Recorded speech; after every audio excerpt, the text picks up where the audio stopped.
In the tapestry of life, where every thread holds a story, America in black and white emerges as a haven for the voices echoing through the heart of our communities. In this podcast, we wade through the rivers of our collective experiences, celebrating the vibrant hues of change brought forth by the whispers of hope and the roars of action. It's more than just a conversation. It's a journey into the heart of our society, illuminated by the light of those daring to dream and do. Join us, and let your voice be the melody that guides us toward a dawn where every color finds its place in the masterpiece of our shared destiny. Together, let's paint a future brimming with the positives that dwell in our minds and the actions that shape our world. Good evening, family. Welcome to another episode of America in Black and White, where we honor the voices shaping our communities, uplifting our people, and building the kind of legacy that outlives the moment. Tonight, we sit with a man whose work is rooted in service, strategy, and sincere commitment to progress. A man who has spent more than 2 decades using marketing, not just as a business tool, but as a vehicle for transformation. A man who has elevated organizations, empowered communities, and led with a heart for people rather than applause. Our guest has been recognized on national stages, including a nomination for Forbes' Top 50 CMOs, yet he remains grounded in the belief that true leadership is measured not by titles, but by impact. From strengthening the peak skills NAACP to mentoring emerging leaders, from building brands to building people, he has become a force for meaningful change. Tonight, we welcome Michael Stephenson, a strategist, a servant leader, a community builder, and a man whose story reminds us that when purpose and passion align, progress becomes inevitable. Let's get into it and let's welcome Michael Stephenson to the show. Thank you. Sir. Thank you, Mr. King. That was a better introduction than I could have ever given myself. So I appreciate that, man. Not a problem. Is there anything you'd like to say to the audience before we get into the show? Listen, I'm blessed to be here. Mr. King has an amazing show. We had a great conversation beforehand, and honestly, it's just an honor to be here and to share my story with you guys. So I hope that you get something out of it, and contact me anytime. I'm always here to help. So we're going to start out first where I want to get the audience the opportunity to get to learn and to know who you are, and so that once they understand who you are, we'll get more into the things that you're doing as far as work in the community. So can you tell us here in the beginning, who was Michael Stephenson before the leadership roles and recognition? Who was Michael Stephenson before? I was a husband. I was a student. I am always will be a nerd. I love technology and all that fun stuff. But honestly, I'm deep rooted in service and the making sure that kids and young adults always have opportunities that maybe missed me or people that I knew when I was in the city. So what was your upbringing like, and how did it shape your worldview? So I actually, when I first grew up, I had a really good upbringing. I can't fault it. I had my mom, my dad, and then unfortunately, like most people in the 80s, they ended up in divorce. But even my stepmom was awesome, and everything. I was a honest to God brat. I was a spoiled brat when I was younger, man. I would play both sides. I would have whatever I wanted. And, I give kudos to my parents and I give kudos to my step parents that dealt with that, because now as a parent, I'm like, I would never in a million years let that slide. But besides that, I would say my father, unfortunately, passed when I was 13, and it completely changed my life. So I didn't see my half brother. I didn't see stepmom. I didn't see anybody really, and it felt like my family was coming just crumbling down. And my mom didn't handle it well either. So from that age, I wound up starting to work. So I worked in the school. I worked anywhere that I could to make a buck so that I could feed myself and help out my mom with the bills or whatever I could do. I just remember growing up and I had holes in my coat, and somebody hit me in the play yard, and then I saw the feathers fly out, and I was like, oh man, like this is real. You know, like you say, like you had the Nikes, but I had the Mikeys. It was like that. It was real. But I did wind up um, graduating from junior high school from a Catholic high school, and I thank my mom for putting me in there. And then I went to high school. I went to another Catholic school, and you know, in Catholic school, you don't have the ability to really act up, because you act up too much, they're going to kick you out.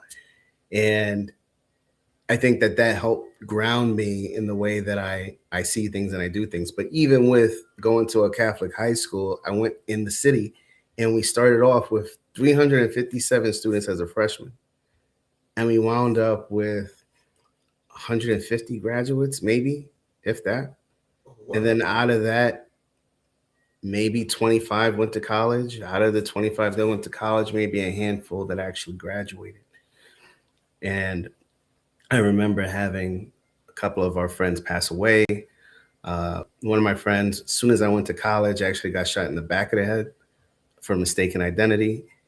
And I remember in high school, I was like, I don't want to be a statistic. I don't want to be that, right? Like there's so much more that can happen. And even though, you know, my mom wasn't doing well and I had a bunch of family issues and I was poorer than poor, you know, I learned how to hustle quick, but not illegally. You know, like I would work here, I would work there, I would do things for the church, I would do things for the community. I did things for the Chinese food store and the pizza shop that gave me free food, or at least let me write it off so like I can build a tab so that I could eat. And I'll never forget that. Honestly, without without my community, I would and be so I went to which is the college. Give me 2 seconds. And wound up, I appreciate it, right? Like I graduated, I proved that I could do what was expected of me, because everybody counted me out. And I refused to be counted out. I found a way to make sure that I got to do everything that I wanted to do. And I didn't let anybody tell me no. I did martial arts.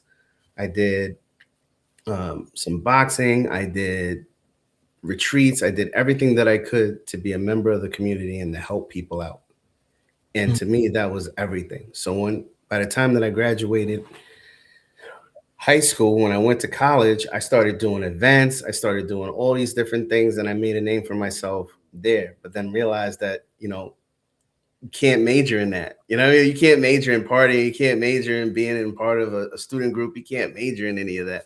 But it was the experience that I felt was so important. It was impactful because I learned more from doing that stuff than from the classes. So I'm like, okay, you know, listen, I can make some connections and do what I need to do. I'm used to hustling and all that. And I remember my junior year, and I was like, you know what? I'm retiring from all this nonsense. Because it's nonsense, right? Like I don't need any of that nonsense. And then I started to focus on my education. But while I was there, you know, I met a brother by the name of Christopher King, and he had a heart like I had a heart. And Claudio Gomez and Fawad Oscar, all these people graduated with me from SUNY Albany, and we all had a heart for making sure that people always felt like they had a home, no matter where they were or where they came from, because we all came from nothing. Like we all had something that was stripped from us, and then we had to build back up. And that meant everything to me. And that's like that past history from college. That was before Berman Brand. That was before I wanted to be an entrepreneur. That was before I hit the corporate sector. But I just remember all those opportunities only happened because I had the support of my community. And if I didn't, and certain people, and I just remember there were certain people that helped me and wanted to be like secretive about it. They didn't want anybody to know that they helped somebody. They just wanted to do the right thing for the right reason. And I live my life by that purpose. It's just doing the right thing for the right reasons. Mm. So, and just thinking back to that, because I want to think about something that you started out in answering the question, is that when you lost your father at 13 and noticing the resilience that you had to think of what other ways to actually not just help your mother, but to be good for yourself. What are some of the lessons that you got from that you can bring forward today to teach the people that you work around, that is the younger kids? What are some of the things that you can tell them about that experience to keep them strong and within themselves? That's a good question. I would say everybody has a struggle. Everybody's going through something in life. And you have to understand that nobody's going to come in a cape and rescue you. You have to be your own advocate. You have to build yourself up, because understand that your parents may be going through their own struggles. Your parents may be working 24/7 to provide the food for you and may not have the capacity to give you any more than that. And at a certain age, I pray that doesn't happen to everybody, but the fact is that it does. And that a lot of minority families wind up going this route. And you have to be an advocate for yourself. And you have to realize that there are people out there that will do the right thing, but you can't count on that. You have to do the right thing for yourself. And you have to make sure that you can take care of what's important to you. And don't blame anybody. There's no shaming. There's no anything like that. Do what you need to do. Do not present yourself as something that you're not. And like, don't worry about what the person next to you is wearing. Worry about where you're wearing and where you're going. Have a goal and get there, no matter what. Be hungry for that. Let's see, we got a quick comment here in the chat. Actually, we've got two. I'll put it on the screen. This first one says blessings. This is from Modre Paul. And the second one here is blessings, Michael Stephenson. So I appreciate it. yes, sir. So as we go forward here, can you tell us what early experiences sparked your interest in leadership? I think I've always been a natural leader. So in the community, I would always lead the youth groups. Um, I would always find a way to make something happen where everybody else was like, "Oh, I don't know, I don't know." I was like, "Well, what's the worst that's going to happen? It's just not going to work. Let's just do it." And then lead people into whatever it was going to be. It could be trouble. It could be something fun. Like, who the heck knows? But it was just a matter of doing and getting people excited and getting people motivated and getting people around one central goal. Uh, and I saw that, you know, it wasn't something that I had to try to do. Like there's a lot of stuff that everybody wants to do, and they like, oh, I want to be a singer, but I can't sing.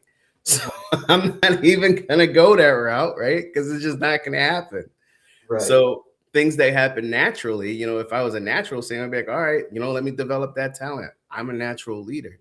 So I wanted to develop that talent, but for the longest, I never saw myself as a leader. I just saw myself as the guy that was trying to get by, just like everybody else. And I like to stay in the cut because everybody's always in your business otherwise, right? We talked about that before, Mr. King. I'm a very private I don't want a lot of people in my business. But what I learned, especially now being a parent, is sometimes you need to be in the forefront so that they can see what success looks like. They can see what failure looks like and how you respond to it. You know, it's not always about win, win, win. It's about how do you come back from a loss. You know, like, do I dwell on it? Am I crying every night? Am I drinking myself stupid? Like, and that's what I tell people is the the best thing that you could do for yourself is give yourself the grace to fail, and then learn from it, do something about it. Like, don't dwell on it. Don't like be eating Haagen-Dazs ice cream like nonstop and, oh, woe is me. But if you learn from it, you take it, like, there's going to be naysayers all over you. That's okay. Just stay focused on what you want to do. Stay focused on what you want to accomplish. And then people just naturally gravitate towards you. And then if you show them, like, hey, it's okay to fail, and you give them space to be themselves and not have to be artificial or fake, then you'll see, like, people naturally gravitate towards you and do what you need them to do. So let's talk about leadership, because when you mentioned that you was just naturally leading, or you're a natural leader. Do you believe leadership is an innate quality or it's learned? I think there's soft skills and hard skills, right? So there are soft skills that are natural to somebody. Like, I'm a people person, right? So that enables me to communicate like you do, Mr. King, with people from all over the world, right? I'm not an introvert. That's another, it just happens to be something that works for me. But I think that there are skills that need to be learned for an effective leader. So once you start to niche down in what you're leading, right? If you're part of a youth group, you need to know more about the people that are within the youth group, and you need to know more about the opportunities. You need to know more about the history in order to be an effective leader, right? So I think that it's a mixed bag.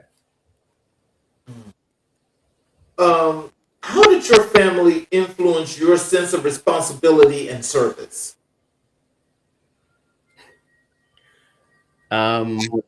So I think that it could, and I tell my kids this too, is it can go one or two ways. You can do as I say, not as I do, right? And I think that my parents had that philosophy a lot, like, don't do this. I'm going to tell you to do this, but don't do this, right? Okay. But then I had strong role models as well, like Mr. Long, that I sent you the information for. My dad was a powerhouse. My mom was a powerhouse when she was well. My stepmom was a powerhouse. My godmother was like, I had a lot of powerful people in my life. And then I had some that weren't so powerful, but they were powerful in their own right, in the sense of they did what I knew I didn't want to do. Okay. And that's equally as important, right? Like, that's a different type of model, but it's like, I know what I don't want to do because I see you doing it. Like, I don't want any parts of that nonsense, right? Because I see it and I see what you're living and I see how you're doing it, and I don't want any parts of that. I don't know if that answers. So is that influence more so like being a better decision maker is how they influenced you to do things? Or was the influence just always critically think before any action or anything that you do? I think it's the critical thinking. That was probably the biggest thing in the world that I learned from my family is, don't take anything for what it's worth. People come and go in your life. Grit, the fact that, if you get beat up, especially in martial arts, you get beat up a lot. You get beat up, you got to get back up, right? And my brothers instilled that in me profusely. But, that's what I learned from my family is, you have your ups, you have your downs, but time keeps going. Like, there's no time to, like, have a pity party. We went from having money to not having money to being, like, dead broke and almost homeless, right? To had to take that and still get an education, a private education, right? And move forward. There were no excuses that were acceptable. And, a lot of my family is military, so that's probably where that comes from. But, You know, when my dad died when I was 13, that wasn't fair, but that's life, right? Got to be able to move forward. And I had a lot of role models and people in my life that allowed me, um, that taught me that. So, what challenges did you face growing up, and how did you overcome them? Uh, well, so as you can tell, even though I'm black, I have a very non-ethnic accent, right? Like I grew up and people, I wasn't black enough for the black folk and I wasn't white enough for the white folk. And I just couldn't fit anywhere. That's how it felt. Like no matter what I did, like I didn't want baggy clothes. I went to a Catholic school. I'm used to dressing up in shirts and a tie. That's what I knew. I was the kid in college, Mr. King, that was in a suit. Mm-hmm.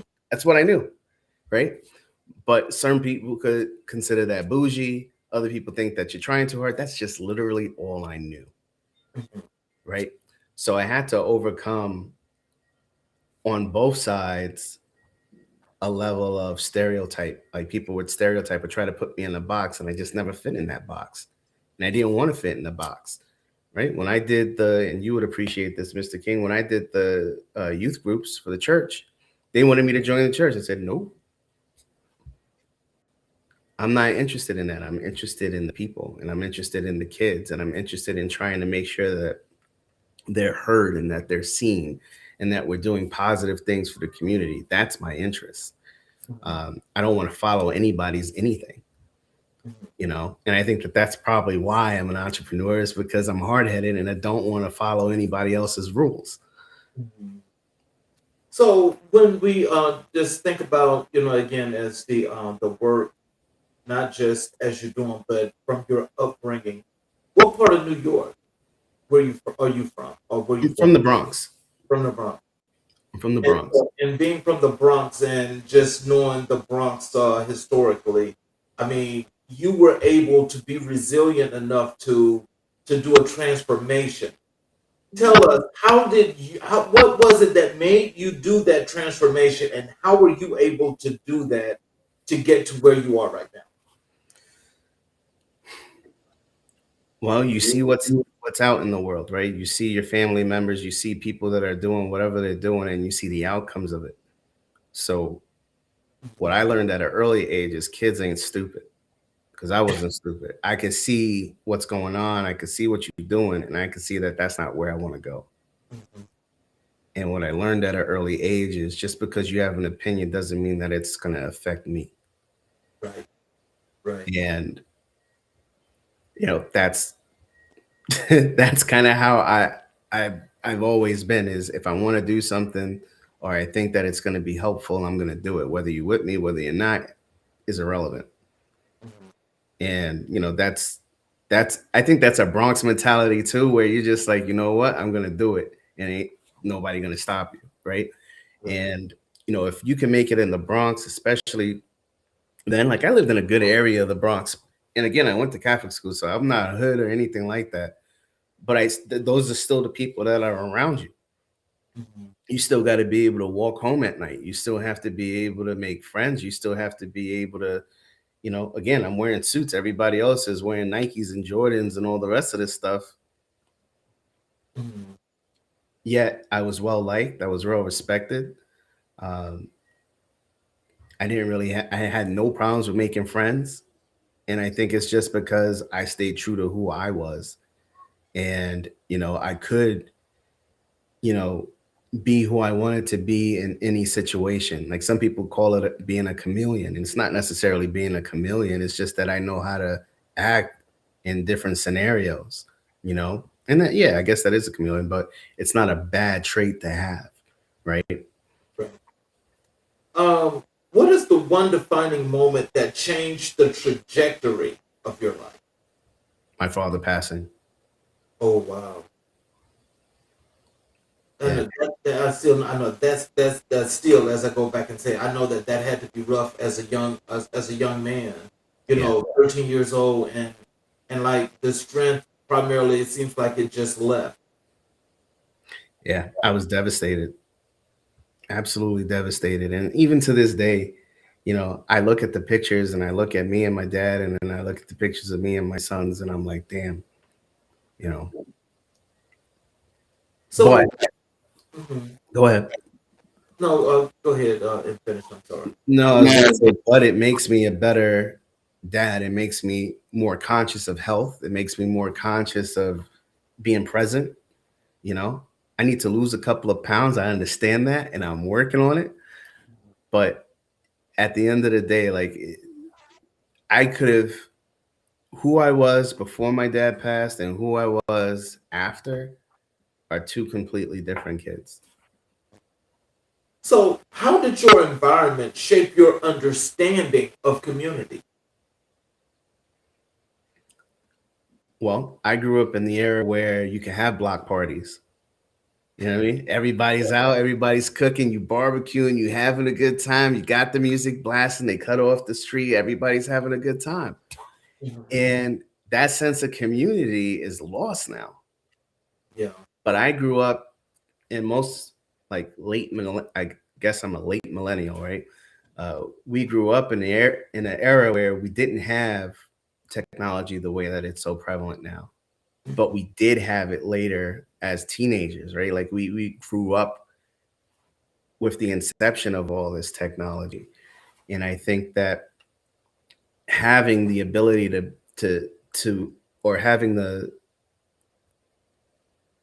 having the ability to live in a scenario where I could be in a community, a real community that was brought together where, you know, we had the barbecues, everybody went to church, everybody knows your business. You know the drug dealer on the corner, but you know what? He's in church the next day. You know the barber, right? It's the barber for everybody. He's out there, and you got the people selling mixtapes, and I seen it. I seen it. I seen the lifestyles. I seen it, you know, like in the Bronx. And if you grow up in the city anywhere, it's a melting pot. So you get to see all these different nationalities and all these languages and all these cultures coming in. And I think it makes you a more well-rounded person, in my opinion. So, what values did your father, James, instill in you? You looked up my dad's name. All right. Uh, he instilled he instilled a lot in me, but the most important thing was just being a people person, not a people pleaser, but a people person, like how to talk to people. And I remember right before he passed away, it was right when I was going through puberty and I was doing my scenario. And we went on a school trip and I bought this little necklace for this girl. And I said, Dad, do you think that she's gonna like this little necklace? And my dad said, Mike, who cares if that girl doesn't like your little necklace? If you want to give it to her and you think it's important, then that's what you do. But never try to conform to anybody else and not make yourself happy. So he always said, you know, just focus on what makes you happy, right? Don't give that up. And, you know, don't ruin anybody else's day either, right? So again, like being cordial, being happy, nobody cares about your problems, all these different things uh, I learned, and it wasn't just from my dad, but also my stepmom and my mom. And again, whether it's voluntary, involuntary, but through my core family and my aunt. My aunt was a big influence. Um, I learned all these lessons, and like a melting pot, it all came in and it comes to play, and it made me the man that I am today. So, what is the greatest lesson you learned from failure? Everybody fails. I'm not the only one. Mm-hmm. And, you know, proximity is key. So my aunt tried to tell me when I was younger, she was like, oh, you know, you got all these friends, but your friends aren't really your friends. And as a kid, you don't understand that, right? You don't get it. But after college, it was like, oh, I had all these people that were always surrounding me. Where'd they go? Everybody disappeared Yeah. because I'm not the center of their life. They have a life. They are trying to do what they want to do in their life. And it does not include Michael Stephenson, right? Right. So That was probably the most valuable lesson that I learned. And it's still, I'm trying to teach my damn kids the same thing. You know, like just because they say that they're your friend, you know, friends come and go, right? You have to build a strong foundation of self, and then people will gravitate to you. They'll come in and out. But if you don't have that strong foundation of self, you're going to be lost. So, how do you stay grounded while leading at a high level? I always try to make sure I'm not the smartest person in the room. Mm-hmm. Because if I am the smartest person in the room, I'm in the wrong room. And I think having people like yourself, Mr. King, like you could pour into me. There's so much that you could teach me, right? Mm-hmm. And just being open to that, Mm-hmm. right? And there's a lot of people that are not open to learning or accepting new ideas, and they become closed off. And I think that that's a major, major mistake, right? So for me, open communication, always being in a room where I'm not the smartest person, having a level of humility to know that I don't know everything. And every time that I think I know everything, there's something new to learn. Yeah. So let's transition over to your work in mentorship and leadership development. Can you tell us, what does mentorship mean to you? Helping somebody when nobody else will, showing them a different perspective, listening to them and understanding where they are in life and helping them get to the next level of wherever they're trying to go. Having a dialogue and not talking at them. Mhm. But and and just so when you think about mentorship, and again, we'll as we get further into this, I guess we'll talk a whole lot more about this. But as you're dealing, especially with the kids, these younger kids that you're dealing with your mentorship, um, what made you decide that you would actually give kids this opportunity to come under your tutelage for mentorship? Because it's a different perspective and kids don't have that opportunity. You know what I mean? Like if you go into the Black community, everybody's a basketball player, a rapper. The things that they aspire to is so one dimensional, Mhm. and it's so much more that's out there. But if you don't know it, then you don't know it. Like you don't know that it exists, that it's possible for you to be something more. And it's in every nationality, to be honest with you. If you come from a small town, then all you know is the small town. If you're from the Bronx and your family never left the Bronx, then that's all you know. And there's so much more in the world. And I think sometimes, especially the way that I grew up, your parents' limiting beliefs can become your limiting beliefs. And my goal is, because if it wasn't for my community, my godmother, my godfather, all the people in my life, I would have been the kid that never left the Bronx. You know what I'm saying? But there were people outside of my direct family that saw something else in me, that wanted me to travel with them, that wanted me to experience different things. And I'm blessed because that stopped me from being a statistic, right? That stopped me from hanging around with the wrong people because I had other better things to do. So if kids have the opportunity to learn something different and somebody's actually listening to what they want to do, I want to be a scientist. Your parents say, I don't know no Black scientists, but I know that you can go and, get a job as a plumber.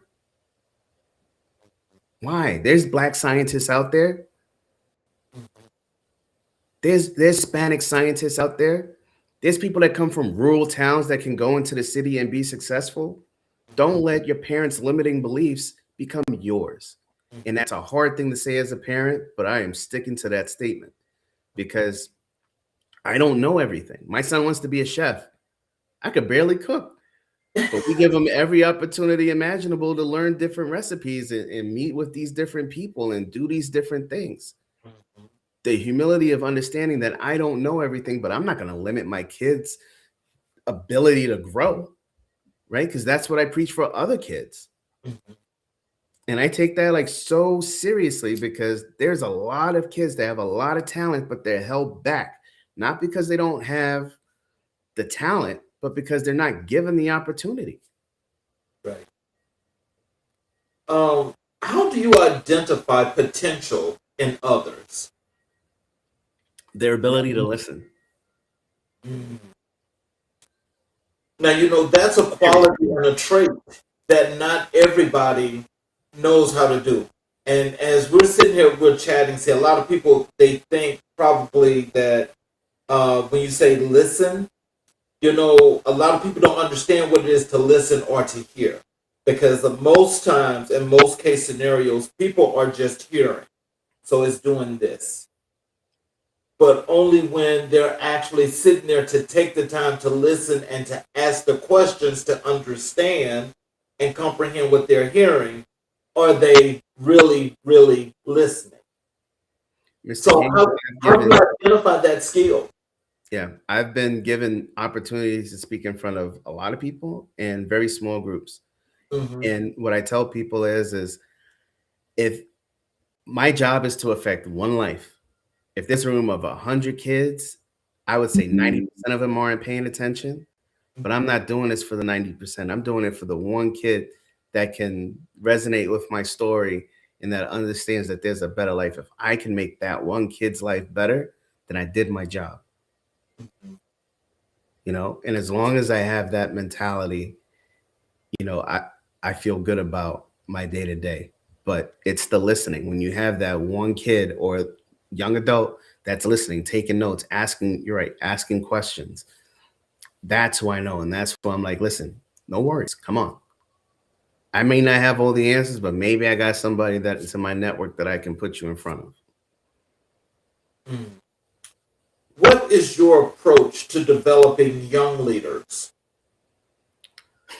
I break them down.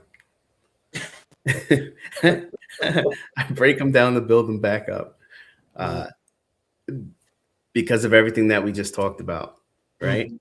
The kids now, they want to be on the internet or they want to see social media. They see things that, this person did this person did that. It didn't take him any time. I can make money in 2 days and I can make $1 million. I've heard it all. I had one kid come to me and say, listen, I want to do this, but you got to pay me. And I want $80,000 for the year. God bless you. Go about your business. I can't help you because you're not listening. The reason why you're not getting ahead is because you don't listen. And sometimes because of that rejection, it gives them that aha moment to say, okay, he was willing to help me. And then I blew the opportunity. And I'll give him another opportunity. But if I'm nice to the kids when they come in or the young adults when they come in, they're going to take advantage of it. They're going to see me as anyone else. But when I break it down to them and I say that's a time sucker. What are you doing that? Or, this is not going to get you where you need to be. Look at this. It's stupid, right? Just being completely honest and blunt with them. And then when they need me, I'm there for them, right? Just like that hard coach from basketball. They're going to be hard on you to build you up. They're not going to take your crap because I'm not your parent. I'm not your mom. I'm not your dad. I'm here to help you grow and be a better person. And if you don't like it, there's the door. And kids need that tough love now more than ever. What is the most rewarding part of mentoring? When they leave you and they exceed,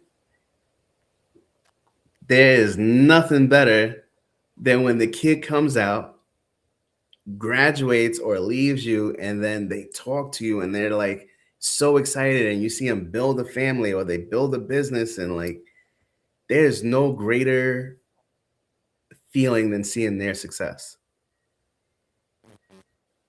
Wow, I know that's got to be a great accomplishment, especially when you've mentored that kid and you've had that part in that success. That's got to be wonderful. What? It's the best feeling in the world. And they're like, oh, Mr. Stephenson, can you come here? Can you come to my wedding? This is your life. I'm proud of you. Do you? If you need me, I'm there. But otherwise, like, I'm nobody. I was just somebody that was there that helped you out in the moment and pointed you in the right direction. So, what is the most challenging part of mentoring? They don't listen. 90% don't listen. So it Mhm. becomes disheartening when you see the alternative, right? Like you put time into a kid or a young adult and they choose to go left instead of going right. It's still a choice, you know? And, being a parent makes it harder to accept. But sometimes that's part of growing up, right? Is like, here's the opportunity. You didn't take it. You decided to do your own way. And I hope that I've given them the skills at that point to say, okay, I failed. Let me get back up and try something different. So, how do you mentor someone who doubts their own abilities?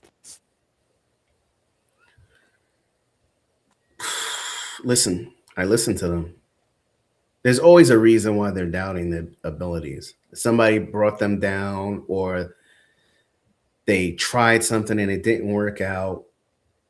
But if you listen and then you address their concerns, like you address it from their perspective instead of trying to address it from mine, like a drill sergeant, Mhm.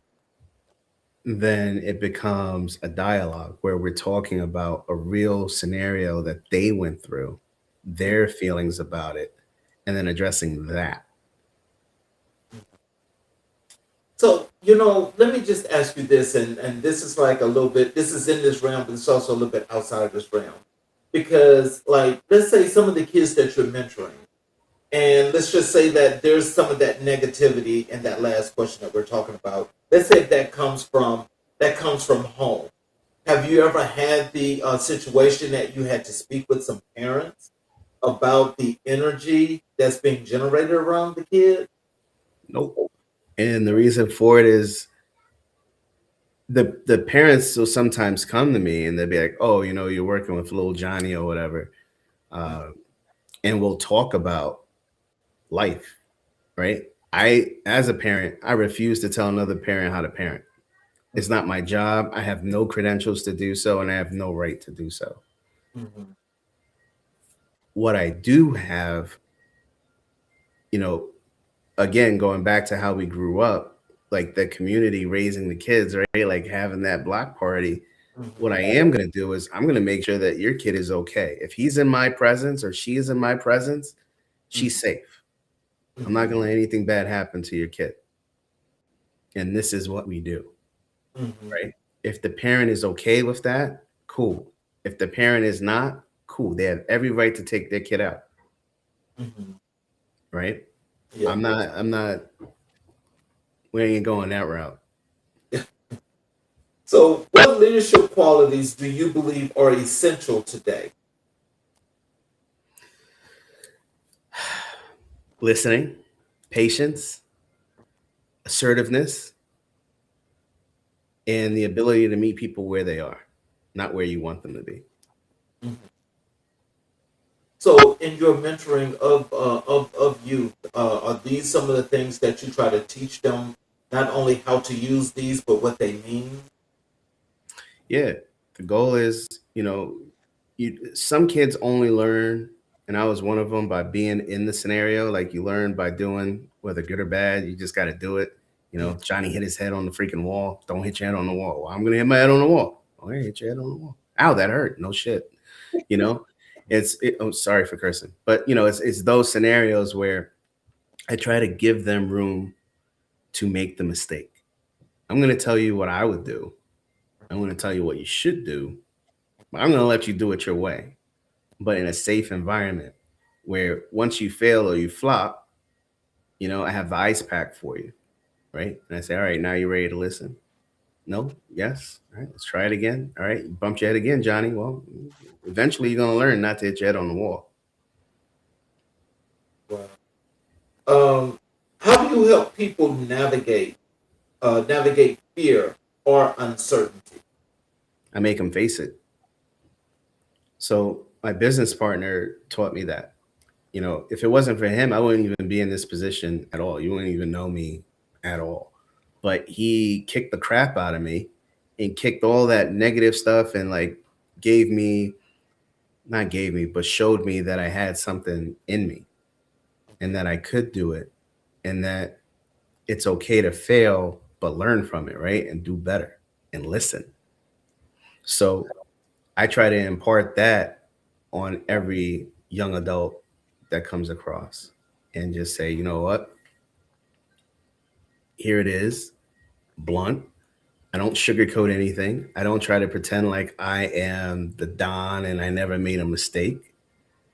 You know, I said, I have some people watching right now that I told them to watch so that they can learn what not to do when giving a presentation, right? Sometimes you learn what not to do by, watching someone.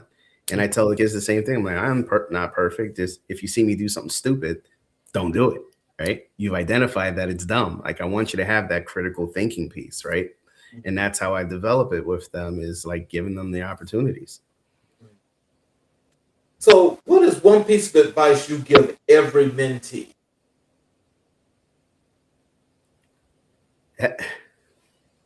Be open to what your mentor is saying, right? You chose them for a mentor for some reason, right? You thought that they knew something that you wanted to know. Just because it's not the way that you think they should be doing it, they are doing it. So why not listen, right? Nobody's saying that you have to follow this individual blueprint, but have the decency to listen because somebody cares about you, somebody loves you, and they're trying to pour into you. So take that as an opportunity and learn. How do you measure success in mentorship? They're not where they were before they met me. They're in a better place than whatever that was. So, with your mentees, the ones that have come and gone, and let's say the ones that are gone, um, when they are gone, I mean, like, the relationship that you have with them, is that still like one of the things that's still there because they still need to get that advice and still feel that comfort when establishing that? I mean, is that something that happens for you on the regular? Well, you become Uncle Mike, right? Or you become, whatever it is, and the kids do come back. They have a question, or maybe they're going for a job interview and want to nail it, or maybe they need a recommendation, or maybe they're planning to get married. Um, Whatever the case may be. And some people that didn't go with me, they still come back and they're like, "Hey, Mike, blah blah blah blah blah." Okay, it's just having an open door policy. I think it's the most important piece. Let's talk a little bit about your entrepreneurship and marketing. What inspired your journey into marketing? So I used to work for corporate in a managerial position, and I was really good with people, and I was really good with selling and marketing and thinking, and I love strategy. I love strategy. Love playing strategy games, anything strategy. Love it. Chess, you name it. And again, I did all that stuff for the university, but I knew I didn't want to deal with celebrities. I knew I didn't want to deal with that party life. But as I progressed and I learned what I did love about these different avenues, that's where marketing came into play. Um, and I did. I loved marketing. I loved doing moving businesses and feeling ways to promote it.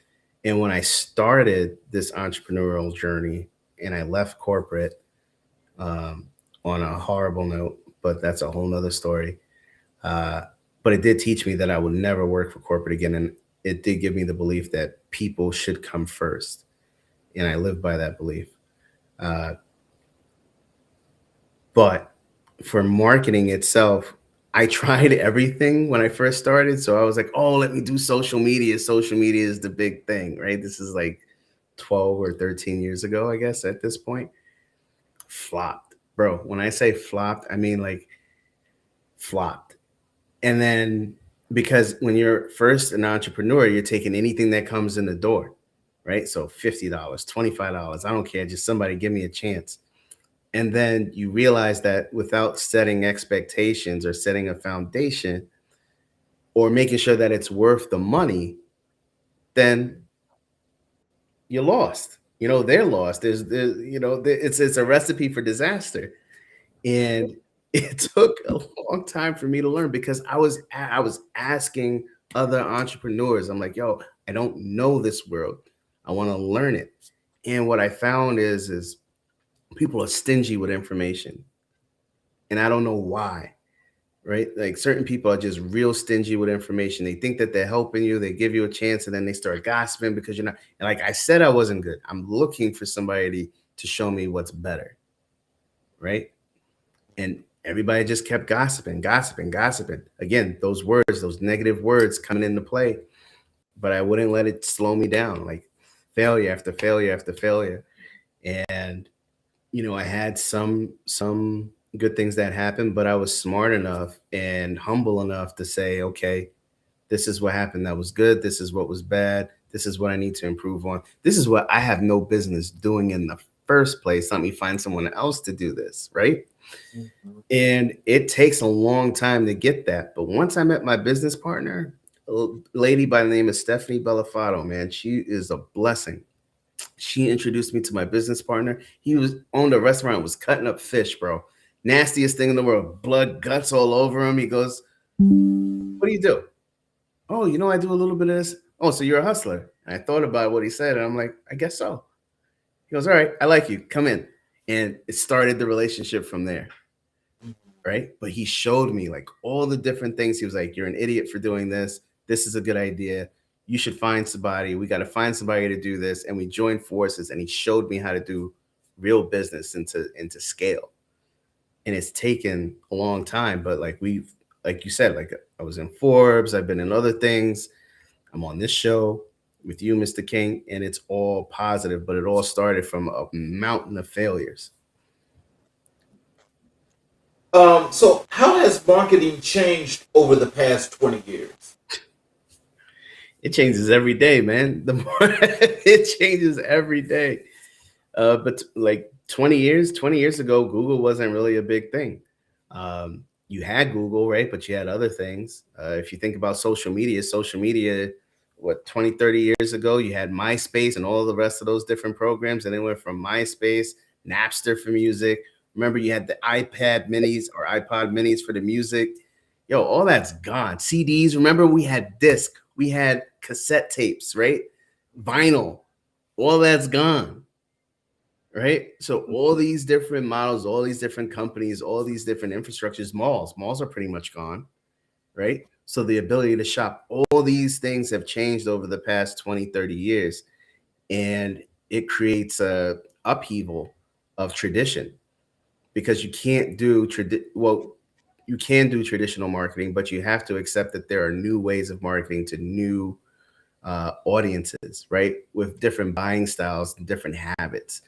And that's what I find interesting. And that's why I like to strategize with people first, is because you as a business owner understand, Mr. King, sometimes people, especially when you first start, you take a ball of spaghetti, you throw it against the wall and you see what sticks.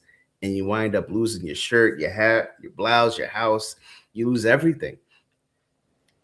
And when I come into contact with somebody like that, I'm like, listen, relax.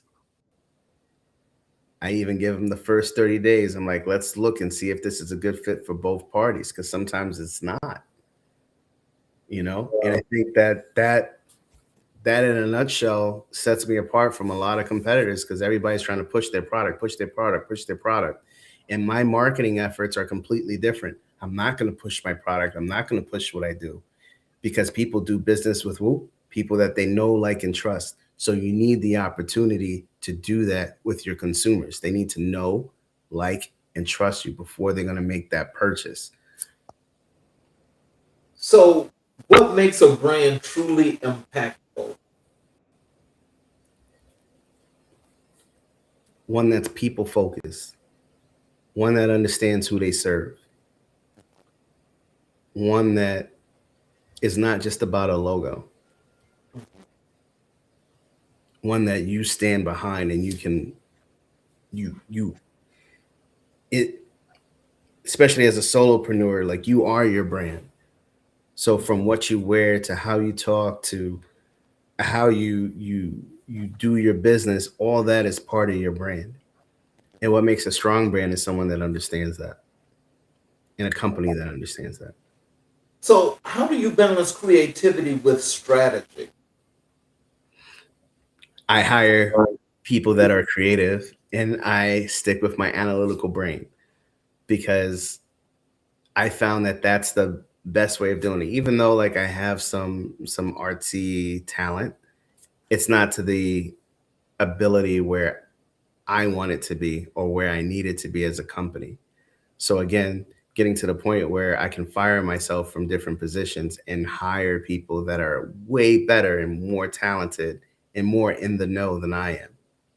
Right? That's how I grow, and that's how I've grown over the years. But that's the name of the game. I leave the creative to creatives and the strategy to the strategists.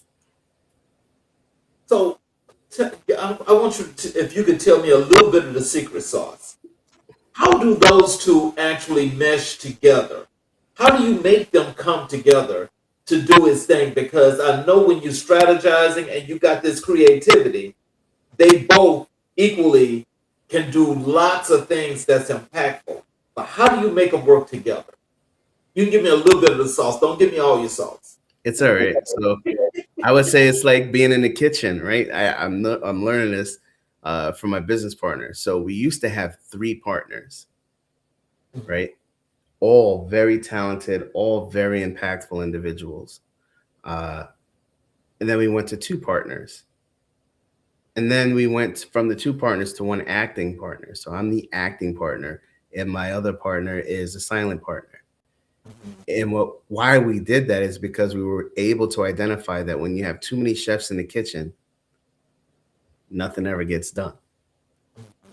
So when we talk about strategy and we talk about creative and how does that come together, it's the chief is 1 chief. That's your strategist. Okay.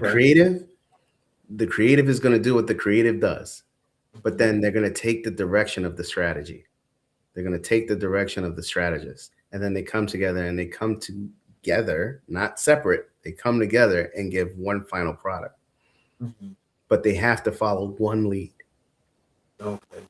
And that's where it usually falls apart for a lot of businesses. Everybody, especially nonprofits, you got a board. Everybody's got an opinion. And what happens when everybody got an opinion? Nothing ever gets done. Right. Ever gets done, right? I would make a government joke, but I ain't even going there. Just too many chiefs, not enough Indians, right? Everybody knows what they know, and everybody thinks that they are an expert in everything. So when you solidify and you say, no. There needs to be 1 person in charge. And then we will surround that person with the right team to get things done. But that 1 person is going to be the yay or nay of it. And then everybody just has to accept it. If they can't, they don't need to be on the team, because that's what a team is. We all have our parts to play and we play them. Don't try to play somebody else's part. Don't do it, because I'm going to shut you down. Just don't do it. And because we do it that way, we've learned and we've grown, right? Our team members have been with us for at least a minimum of 3 years or more. Nobody wants to leave. Oh, wow. That's wonderful. That's also strength and cohesiveness. What is the biggest misconception about marketing? Marketing isn't sales and marketing isn't branding. You laugh because so wait a minute. So I mean, you can, okay. I'm gonna let you elaborate on that. Okay. So branding is the way you look, feel, and act, right? Branding is like your foundation. We're good with that, right? Then you have marketing. Marketing is the engine that gets people in the door, interested in your product, right? It's the strategy behind it, and the implementation of that strategy that matters. That's the marketing piece. Okay. Sales is closing a deal. Mhm. That's what sales is. Sales is saying, okay, you're interested in my product. Let me tell you more about it. Here's the dotted line. Here's the check. Just because you have a strong marketing effort, that means, Mr. King, I'm going to have 20 people ready in line to be on your show. But if you can only take 5 people, then all those marketing efforts are gone. Mhm. Okay. It's different, right? The branding didn't get you there. The branding was an asset that helped the marketing get you to the sale. Mhm. There are 3 different compartments. There are 3 different strategies. And as soon as people understand those are 3 different phases, they'll be in a better position because then they can focus on each one separately and not try to put it in a box. Okay. See, now I understand that, but I want like one part that I think I missed, and maybe I'm misconstruing something. Is I want to know, how do you start the braiding? How do you braid it? Well, our strategy is we phase it in.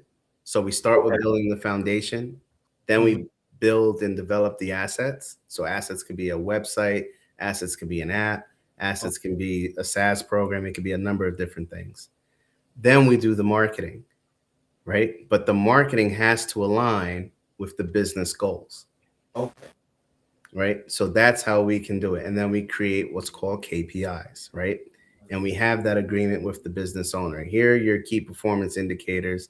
Let's track it every 30 days and let's give you a report on what we're doing, what's working, what's not working, and adjust, right? But within the key performance indicators, remember, Bimmer Brand is not selling product. We created the website, we created all these different assets for you to sell the product, but I have no control over the cost of your product, right? I have very little control over the name or how many products that you have in stock. I don't have any control over how you administer your service. These are the things that are going to sell your product or service, right? Gotcha. Gotcha. The marketing is the avenues that get people to say, oh, I'm really interested. And they come to the door like, hey, I got money. Your job is to say, I'll take your money, right? That's you as the business owner. That's your job. Say, hey, I'll take your money. Here it is. Here's the product. Here's the service, right? Right. But does that live up to the hype of everything else that we did? That's Mhm. on you. I can't control that. Right. Okay. So, what does it mean to be nominated for Forbes Top 50 CMO? Man, I was in that room and I was like, I don't even know why I'm here. There were so many like big names and people that were like, it was Microsoft. I made real good friends with this guy from, and I don't want to blow up his spot, but I made a couple of good friends that were way above my pay grade. And I met this lady, and I will blow up her spot, Diane Brady, who was the head lady. She was the head lady in charge. And I confided in her. I was like, I'm really intimidated being in this room. She was like, well, you shouldn't be because you got here. There's something about you, or somebody thought something good enough about you to be nominated for being here. So you should have some confidence. And she walked me through the room and introduced me to all these different people.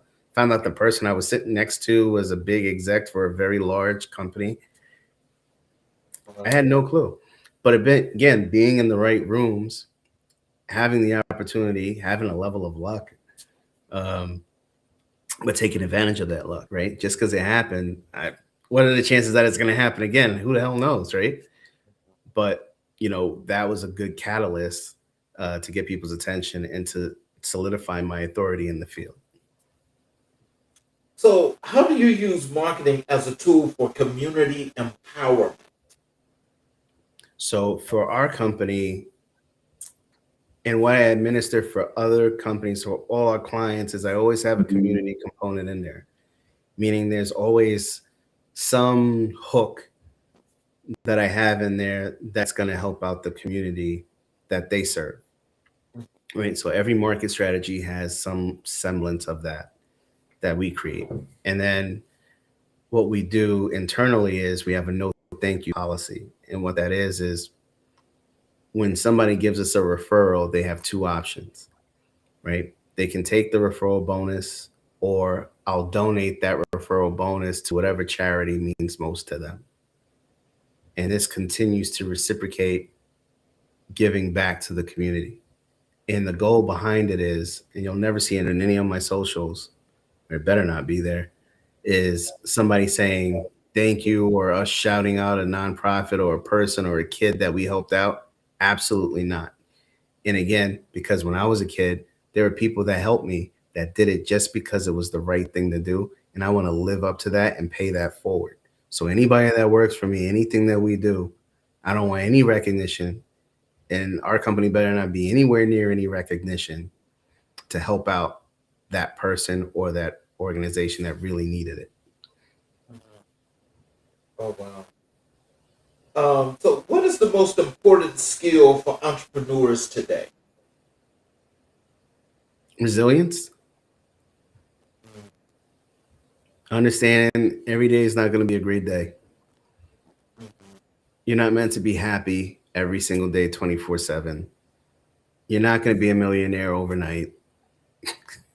It's just not going to happen that way. But if you're resilient and you stay with it, then you will eventually succeed, because eventually you're going to get to the moment where you got it. You just have to stay with it. So, how do you approach building a brand from the ground up? Listen, I listen to the entrepreneur, right? So whatever they want to do, however they want to do it, I listen. And then from listening, we build a plan, right? So I have them, one of the people that work with us, his name is Christopher King, and he has a founders program. And we put them through that founders program, which helps you understand your why. It helps you to build your mission statement, helps you to build all these different things and understand it, right? Then we can go into the numbers so that you understand what you want to make. We work backwards. From there, we understand what's behind it, like what's the emotion behind it, like why are you doing this, and what credentials do you have to do this, what makes you different than everybody else. And then we have you try it out on a sample size. Once we really understand your business, then we build the brand around that. And then you have something that you can stand behind because it means something. It's not just a logo or something that you say, oh, that looks really cool. Nah, this means something to you. So, what is the one marketing principle you live by?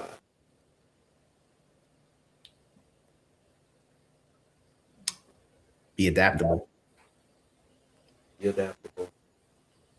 Technology changes all the time, bro. You got to be adaptable. You got to be able to adapt to the scenario and always learning, always be learning, always be selling ABCs, always be learning. So let's talk a little bit about your community work and advocacy. What does community leadership mean to you?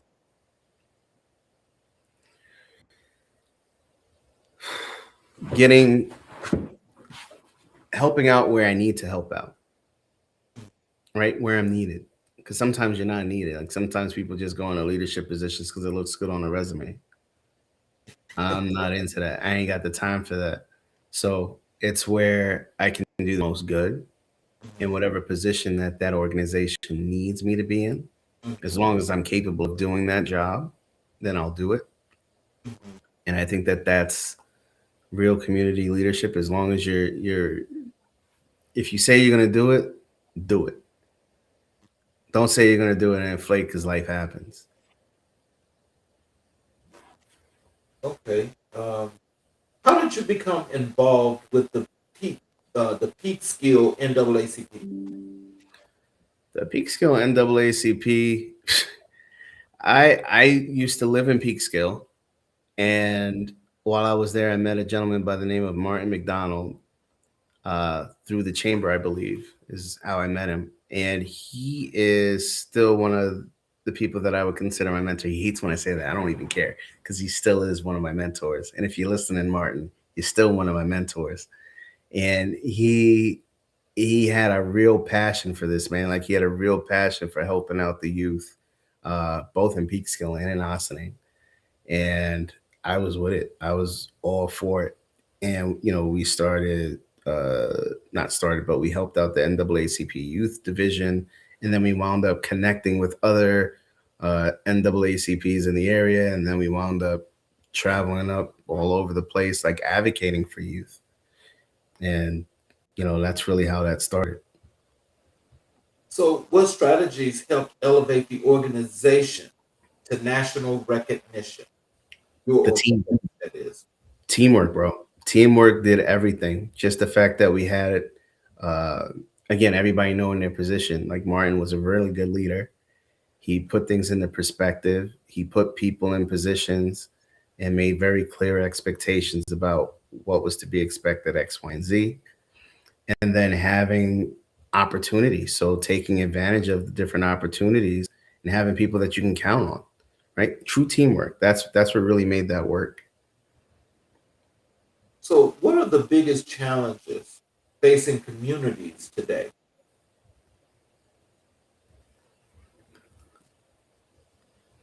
The lack of community. There is no community. There's there again, like in every community, you used to be able to get together with everyone in the community, have barbecues, do things, have block parties, whatever. Now there's so much information and so much at your fingertips that that sense of community is in your phone. Nobody wants to go out and communicate. Like in 10, 15 years, these kids won't be able to hold a conversation. They'll be texting and have a whole new freaking language. My kid is going through and teaching me things that I have no clue what the hell that meant. I'm like, oh, okay, that sounds good. Well, But that's my opinion. but no, actually, I agree with you on that. But I just think that when it comes to that, I mean, social skills are not really a strong suit for this generation, this Gen Z generation. And I think we can all agree, or we can both agree here as we're having this conversation today, is that they'd rather talk to people via a phone and a text, where the text goes to the video call on the phone or on the computer or the tablet, whatever it is, however they do these things now.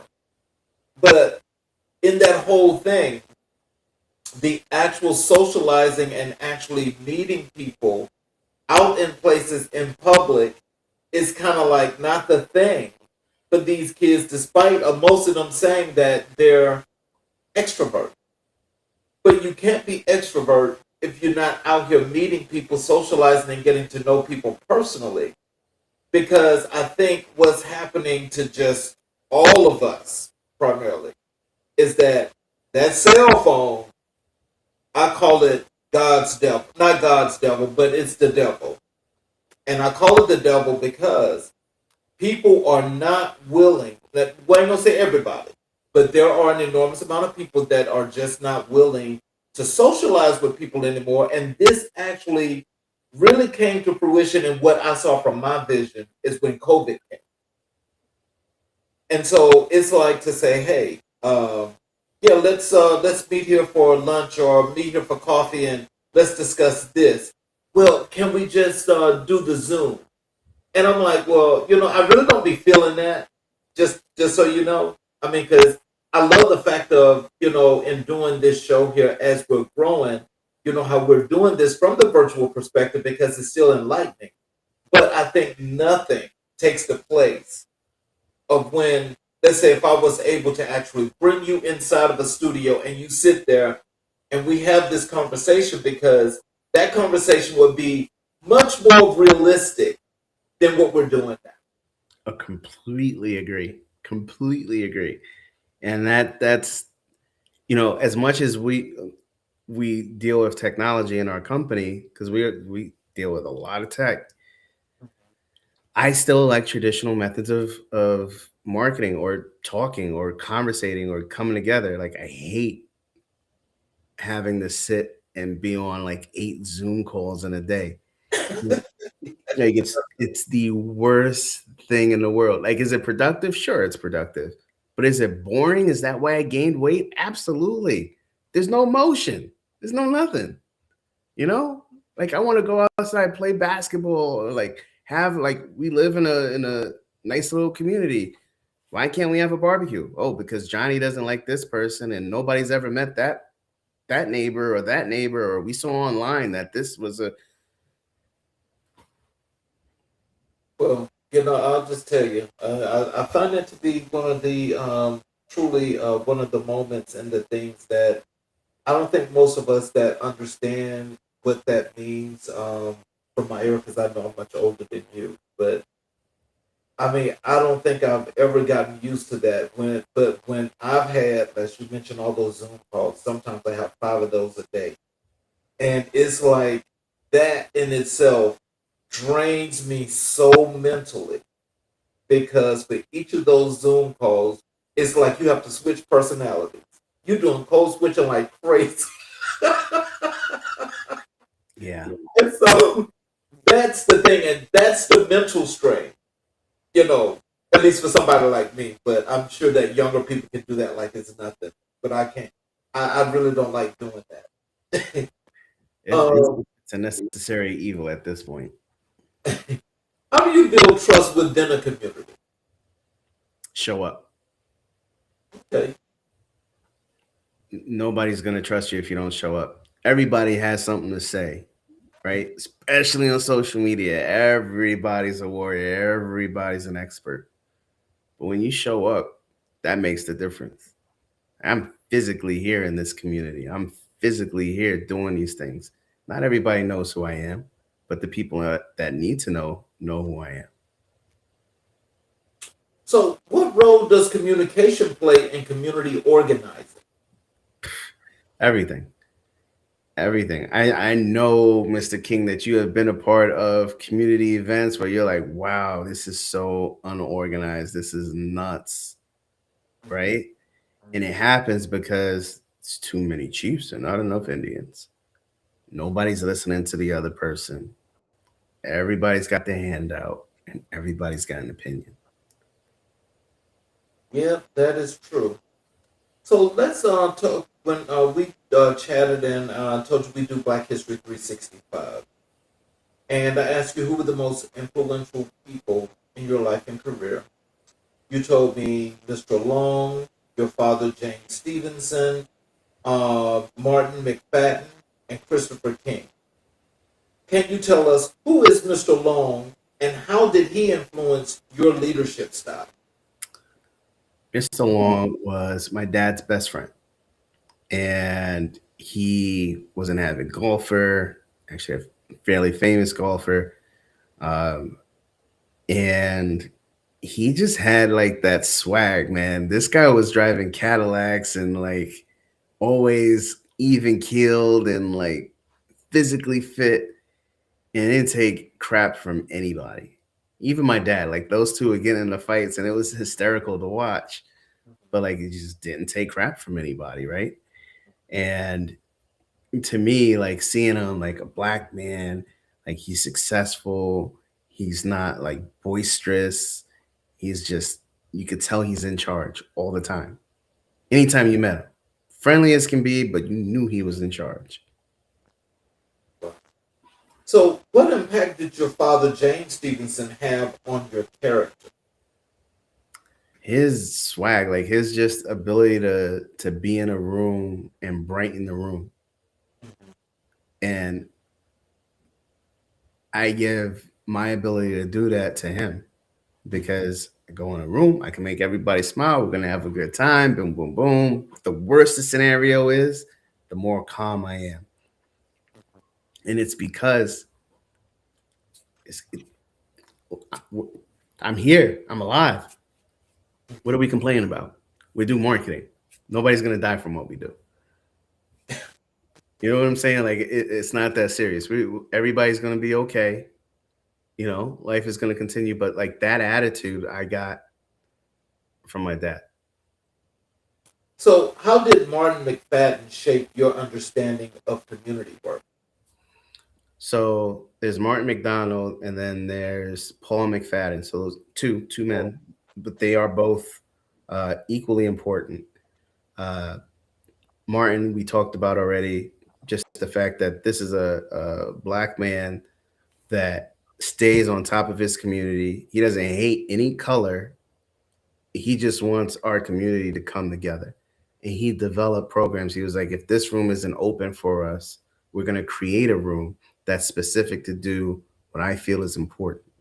And I take that to the grave, right? That's how I operate. And it's based off of his model, like his mentorship.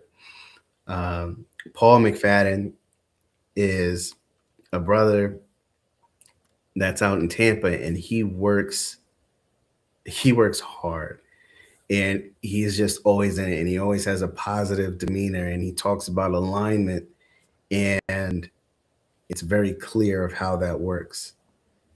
And I appreciate him for that. And Chris King and I went to college together, but his consistent role in trying to make sure that we stick together, that we hold each other accountable, that we don't forget to advocate for the youth because we know what it was when we were young, and we want to do something better or give something better for others. Yeah, like that, his mentality there is second to none. So he doesn't know that I would consider him a mentor, but I do. so how do these four men collectively shape your mission today? Perspective, right? They give me the perspective or the hindsight of saying, okay, there's light at the end of the tunnel. These people went through 10 times worse things than I have. Even in history, they've gone through worse things, right? Mr. Long was doing golf in an area where predominantly white Americans were allowed to be there, but he was so good that they had to let him in. You know what I'm saying? Like that's powerful. Being in Ossining or Peekskill, those are predominantly, or the people in power are predominantly white. But Martin McDonald made his way anyway. Paul McFadden is just a force. He makes his way through whatever scenario comes and still has the capability of staying calm and talking about alignment. So put all So, those together, it keeps me calm, cool, and collective, able to handle most situations. That's what I think. so what values did they instill that you now pass on to others? It's not about me. It's about the people that I serve. Being a man of my word and focusing on doing what's right. Well, let's talk about your legacy, your purpose, and your future for what you have instilled for us.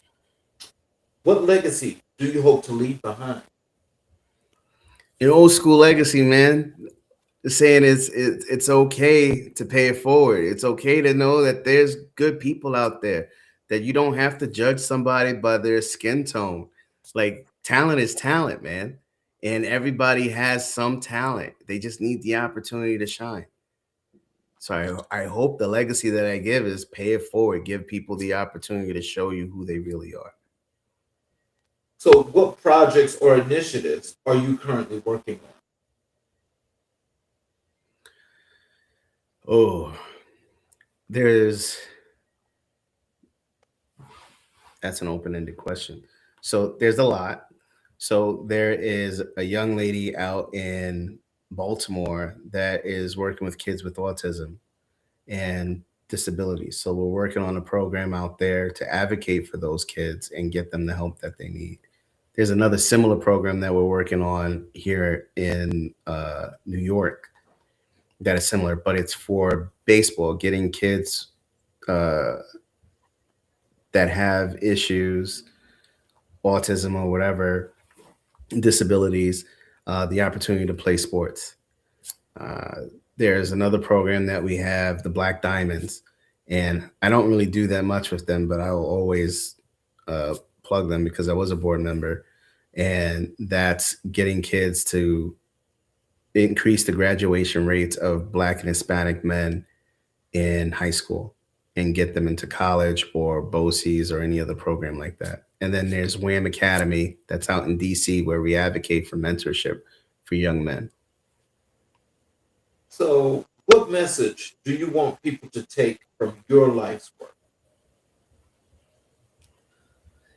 It's never too late. Like, no matter where we are in life, you don't have to be what other people tell you that you have to be. You can be whatever you want to be, but understand it comes with sacrifices. There is no such thing as the easy way out.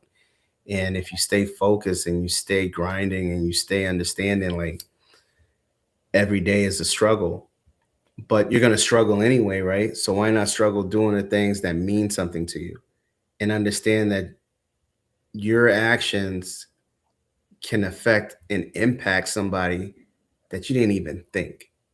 Just because you were in a room and you were happy, you may have made someone else's day.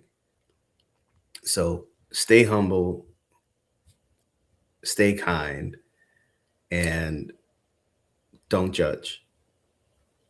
So, final question. What does the next chapter of Michael Stephenson look like? Man, I'm going to be out on the beach somewhere. I want to live, get my wife a island somewhere and let her chill out and be happy and have my kids be the best versions of themselves and make sure I support them in their endeavors, paying it forward to the next generation. You know, I would love to sell Brim and sell all the different things that we're doing and focus on building up my kids and what they want to do. And then other kids in the community, I would love to do something like that. So, in closing tonight, what are some words of wisdom and encouragement that you have for our audience? Tell them how to connect with you via social media. Have them go to your website. What are some of those good things? So our logo for the company for Brim and Brand is a phoenix. And the reason why we have the phoenix is because we've all been there. We've all been beaten to the ground. We've all been lied to, cheated, you name it. We've all been there in one way, shape, or form. But the phoenix, what happens when the phoenix dies? What happens when the phoenix gets beat up? It rises. And it's never too late to rise again. It's never too late to start over. You can always do it, and you can just have to have the faith in yourself to do so. And if you look me up, you can look up at brimxbrand.com.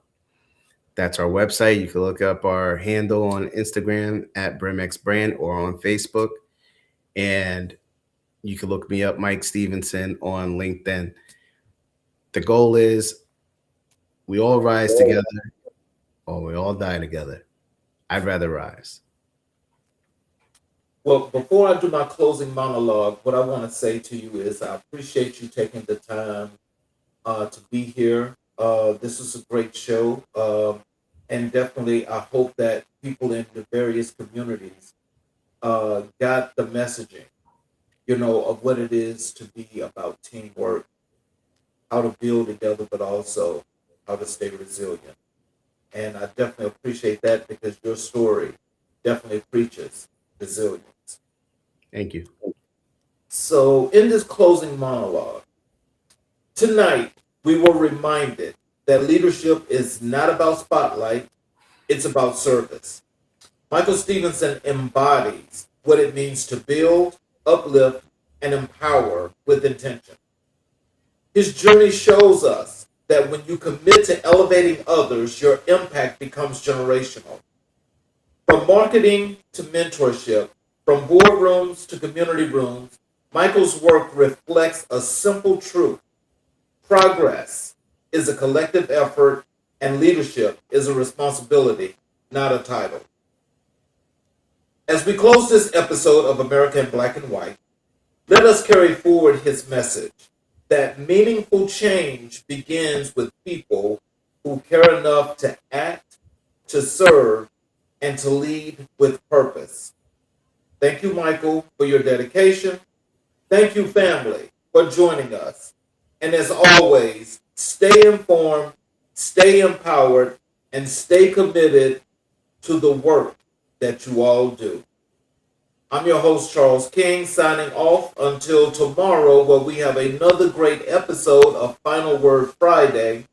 You all have a great early weekend, and we will see you tomorrow. Thank you again, Michael. Appreciate the opportunity.